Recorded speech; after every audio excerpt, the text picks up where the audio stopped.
Doctor BR Ambedkar Konaseema జిల్లా Ramachandrapuram area హాస్పిటల్లో ఉన్న రాయవరం బాణసంచా పేలుడు ప్రమాద మృతదేహాలను రాష్ట్ర కార్మిక శాఖ మంత్రి వాసంశెట్టి సుభాష్ పరిశీలించి వారి కుటుంబ సభ్యులను ఓదార్చి ధైర్యం చెప్పారు.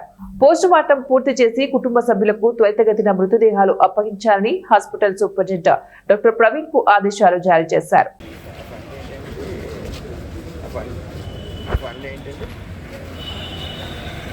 అది అంటే ఇది ఇలాంటి విపత్తులు జరిగినప్పుడు ఇస్తారు కదా. నిన్న ఇన్సిడెంట్ జరిగింది కదండి. అంటే కలెక్టర్ గారు సార్ మాట్లాడారు సార్ మన పోలీసులు